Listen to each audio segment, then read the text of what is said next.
A gente vai receber, então, para começar, o Anderson Buquerque, que é advogado, responsável pelo Departamento de Direito da Família do seu escritório e sempre advoga em prol do direito da mulher. Hoje ele vai conversar com a gente sobre pensão alimentícia, vai explicar quem pode receber, até quando pode receber e como receber. Como é que você vai fazer esse cálculo, inclusive. Seja bem-vindo, doutor Anderson, vem para cá. Muito obrigada pela sua presença.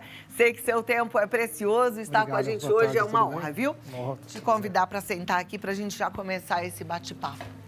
Eu digo que é um assunto delicado porque tem nada mais gostoso do que a gente ver uma família em ordem, uma família que funcione, né? Mas às vezes é inevitável a separação. Ela é inevitável e o número de divórcios vem crescendo, né?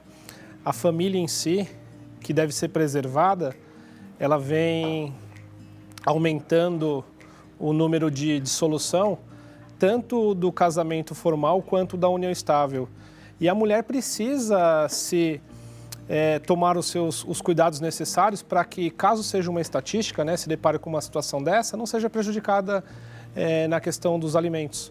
Então, tanto a mulher quanto o filho, eles possuem direito aos alimentos, mas precisa demonstrar o quê? Algumas situações diferentes em cada caso. E é sobre isso que eu gostaria de poder auxiliar na orientação das pessoas. Olha, e é muito bom que você esteja aqui, porque a maioria pensa que não precisa esclarecer nenhum ponto e que é um direito adquirido e simples assim. E não é tão simples assim. Não, na verdade, quando se trata de alimentos para o filho, é um direito garantido por lei. Eu vou tentar falar de uma forma bem simples para que todas possam entender da melhor forma possível. Então, o filho em si, ele já tem esse direito garantido, independentemente da situação. O pai é obrigado, por lei, a cumprir com os alimentos. Muitas mulheres não sabem que o direito aos alimentos, eles são devidos desde o momento da concepção. Uma vez comprovado o indício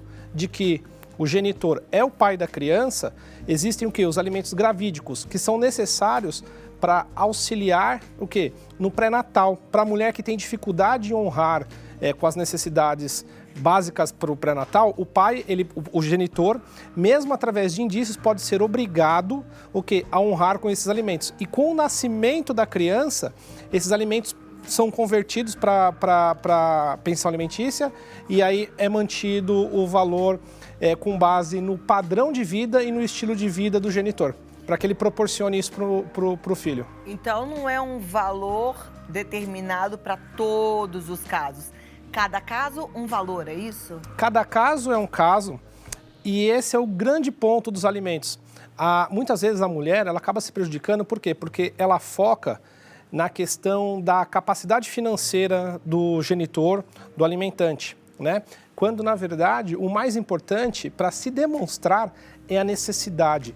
Qual é o custo de vida, qual é o estilo de vida, quais são as necessidades básicas. E o judiciário tende a analisar o quê? Os últimos 6 meses para arbitrar. Após a comprovação dessa necessidade do custo de vida, quais são as despesas ali inerentes ao quê? Aquela família, o judiciário, para conceder esse benefício, aí sim ele analisa o quê? A capacidade financeira do quê? Do alimentante. Então, o maior segredo para que você não seja lesada não é focar o quê? Na capacidade financeira, e sim em comprovar através de documentos oficiais quais são as necessidades básicas, tanto sua quanto do filho. Que documentos seriam esses? O que a gente pode usar para comprovar essas necessidades? A pensão alimentícia, ela abrange não só a comida, mas todo aquele seu custo de vida, moradia, convênio médico, o IPTU, o condomínio, o celular, o estudo, né? Então, assim, procedimento que tenha relação ao lazer, como uma academia, procedimentos necessários em razão de alguma doença. Por exemplo, uma fonoaudióloga, Sim. Abrange todos esses procedimentos, né? Então, como você comprova isso? Através do cupom fiscal. através da nota fiscal, através de contratos de prestação de serviço. E as mulheres, às vezes, elas acabam se atentando ao que? Meu filho estuda, mas aí não junta no processo o quê? O comprovante fiscal e o contrato de prestação de serviço. E o juiz, para deferir alimentos de forma previsória, seja para o filho quanto para a mulher, ele vai se atentar ao quê? Aos comprovantes. Então, a mulher, ela precisa passar a ter noção de qual é o custo de vida dela, qual é a realidade que ela se encontra, porque essas informações são extremamente necessárias para o deferimento dos alimentos de forma provisória. E porque depois ele é convertido para definitivo. Perfeito. Seria muito bom se esse nome fosse modificado, né? Porque quando a gente ouve ou fala pensão alimentícia, a gente fica achando que diz respeito à alimentação. Talvez por isso muitas mulheres não fiquem atentas a esses outros detalhes e não junte esse tanto de notas fiscais e de contratos de prestação de serviço. É porque muitas mulheres acabam entendendo que os alimentos, eles têm o caráter pura e simplesmente de ajudar no auxílio da alimentação, quando não. Ele abrange o quê? Todo o estilo de vida, todas as despesas inerentes para que você tenha uma manutenção o mais próximo daquela que você detinha quando se encontrava casada. Além dos alimentos, também existe um outro tipo pouco conhecido, que são os alimentos compensatórios. O que é os alimentos compensatórios? É uma situação que vem crescendo no judiciário e que tem como o objetivo maior compensar uma disparidade patrimonial entre a mulher e o homem, né? A mulher casou no regime da separação total de bens e o marido teve um acréscimo patrimonial significativo durante a constância do casamento e a mulher ela não acompanhou, não teve aquele benefício. Os alimentos compensatórios, eles servem para o quê? Para o juiz, como se fosse uma indenização para trazer um reequilíbrio econômico entre essa disparidade, ocasionada geralmente em razão do regime de bens escolhido para o casamento.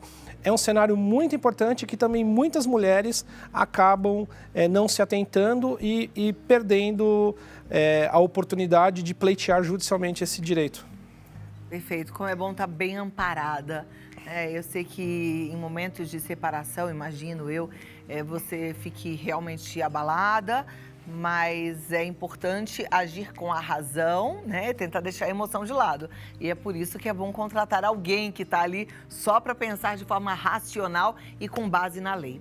Agora, me diz uma coisa, no caso de uma mulher que fica grávida e não era casada, né? Ou ficou grávida ainda solteira e não casou com o pai do seu filho. Com o genitor. Como é que fica esse direito se porventura ela tem um padrão de vida completamente diferente do genitor?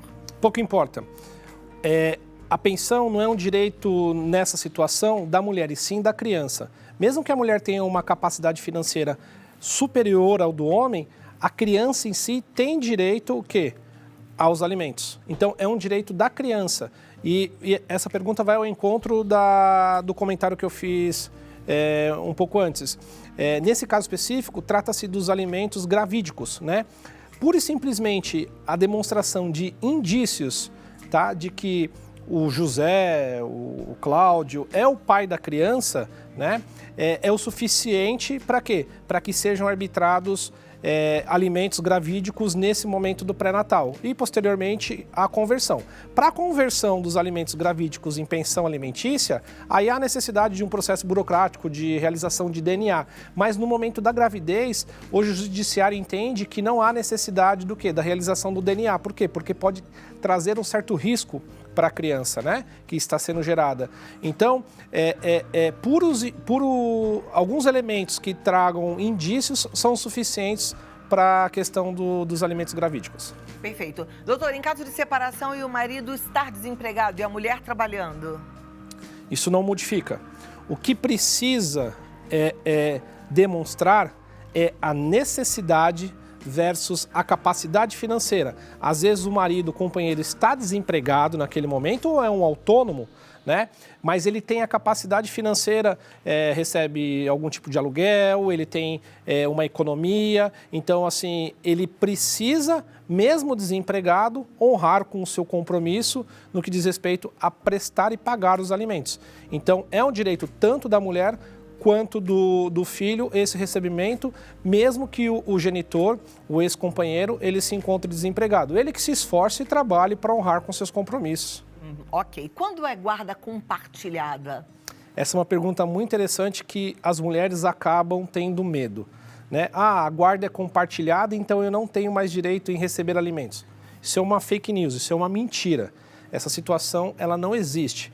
A guarda compartilhada, ela diz respeito, pura e simplesmente, a um compartilhamento de opinião sobre o melhor interesse do menor. Ah, qual é a escola, qual é o médico, se vai ou não realizar aquele tratamento, né? Então, assim, mesmo na modalidade da guarda compartilhada, o genitor é obrigado ao quê? A pagar os alimentos para o menor. Mas aí, guarda compartilhada também não envolve alguns dias com o pai, alguns dias com a mãe? Os dias que ele permanece com o pai, geralmente são os finais de semana, mas mesmo que seja uma guarda alternada, onde ele fica uma semana com um ou com outro, mesmo assim, o período em que ele vive com a mãe, ele tem o direito ao quê? A receber os alimentos, porque os alimentos não é para a mãe, é para o filho. Então, mas e quando ele estiver com o pai? Ele também não tem que ter o direito de receber o alimento por parte da mãe? É porque, nesse caso, o que precisa se comprovar é a capacidade financeira. Se a mãe tem o quê? Uma capacidade financeira superior ao do genitor, ela também pode ser obrigada judicialmente ao pagamento. É isso que eu estou te perguntando. Também pode acontecer isso. Pode, mas geralmente nessa situação, por mais que seja alternada, a residência fixa é da mãe. Então, o pai, na maioria das vezes, ele é obrigado ao quê? A honrar com a questão dos alimentos, mesmo nessa figura jurídica da guarda alternada. E quanto compartilhada. Quanto a gente está falando? Quanto que é uma pensão alimentícia? Esse é o ponto. Existe um cálculo para isso? Esse é o ponto. Não se trata mais, como antigamente, do percentual da remuneração. O juiz vai arbitrar com base na capacidade financeira do alimentante. Só que, pura e simplesmente, a capacidade financeira não é suficiente. Ela tem que estar atrelada ao quê? A necessidade. Então, primeiro se demonstra, através de documentos oficiais, qual a real necessidade do menor. Então, quanto custa a escola, quanto custa o transporte, o vestimento, a saúde. Então, analisa todos esses elementos. Aí se faz uma planilha de cálculos, né? 5 mil, 10 mil, 15 mil. Cada família tem uma capacidade financeira que difere da outra. Então, não é um caso similar, idêntico para todas as pessoas. Então, você demonstra a sua necessidade, a necessidade do seu filho. Dentro dessa necessidade, o juiz vai analisar se aquele genitor tem o quê? A capacidade financeira para honrar. Uma vez configurada a capacidade financeira, é onde o juiz arbitra. Então, ele primeiro analisa a necessidade, que é a soma de todos os elementos, e depois se ele pode ou não. Ponto importante, muitos genitores acabam tentando dificultar o quê? O pagamento dos alimentos, não recebendo de forma oficial, às vezes como autônomo, na sua própria conta, em nome de terceiro. E o que o judiciário vem adotando muito, e isso para você é extremamente importante, é o que nós chamamos da teoria da aparência, né? Por mais que ele não tenha um recebimento oficial, tá? Que consegue honrar com aquele compromisso, ele demonstra através do quê? De viagens de luxo, carro de luxo, jantar em restaurante famoso e posta lá nas redes sociais. Essa aparência demonstrada através das redes sociais é levada em consideração pelo judiciário para quê? Para comprovar a capacidade financeira que muitas vezes o genitor alega não ter. Tá?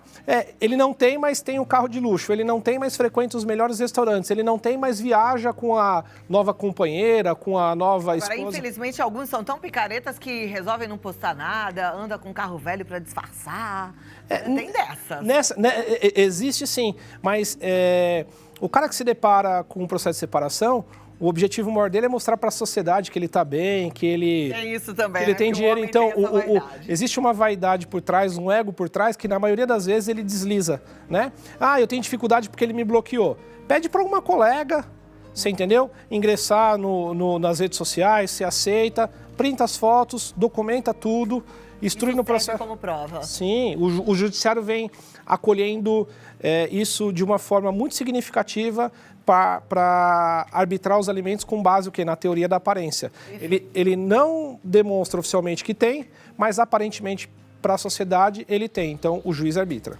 Até quantos anos o filho recebe pensão alimentícia? O filho ele recebe pensão alimentícia até os 18. Aí há uma exceção, tá? Qual é a exceção? Se ele prestar vestibular, estiver prestando vestibular ou estiver cursando o ensino superior, essa pensão pode ser estendida até os 24 anos ou até a conclusão do ensino superior, o que ocorrer primeiro. Mas já existem discussões no sentido de que, olha, mas ele completou os 24 anos, continua necessitando dos alimentos, o genitor tem condições de arcar com isso, é possível estender? Existe uma frente da jurisprudência e do entendimento dos tribunais que diz sim. Por quê? Porque os alimentos, a necessidade, ela não se extingue com a idade, sim com a capacidade financeira do alimentado. Então, uma vez comprovada essa necessidade, há sim que se manter os alimentos após os 24 anos. Um outro ponto importante que seria interessante a gente abordar, e o pai que tem uma segunda família e um novo filho, ele deixa de pagar os alimentos ou os alimentos, uma vez arbitrado, eles são reduzidos? Não.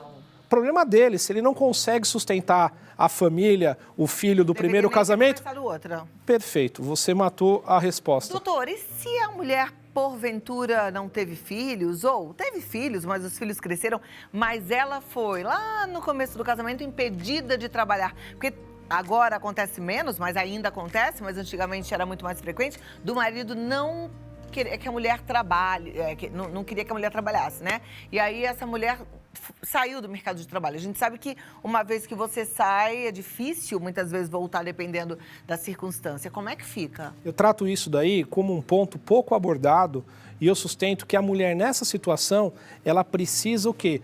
Ter os alimentos prolongados, não por um tempo, como o judiciário vem sustentando, às vezes 2, 3 anos, 4 anos, que se inicia com o término da relação. Até o quê? Até a reintrodução dela no mercado de trabalho. Por quê? Pouco se discute perante a sociedade e a questão do apagão. Por mais que ela tenha uma qualificação, e eu me deparo com situações como essa semanalmente, mulher formada em medicina, em engenharia, em arquitetura, só que ela ficou, por decisão da família, do marido, fora do mercado de trabalho por 10 anos, por 15 anos. Essa mulher, quando ela se separa, por mais que ela tenha essa qualificação, ela vai ter uma dificuldade gigantesca de se reintroduzir no mercado de trabalho, porque as qualificações dela foram ultrapassadas por essa nova juventude, que tem, além do conteúdo, que em muitas vezes já mudou por completo, a tecnologia por trás. Então, não se trata só de analisar a mulher para fins de arbitramento de pensão, do período da pensão, no que diz respeito à existência ou não de qualificação.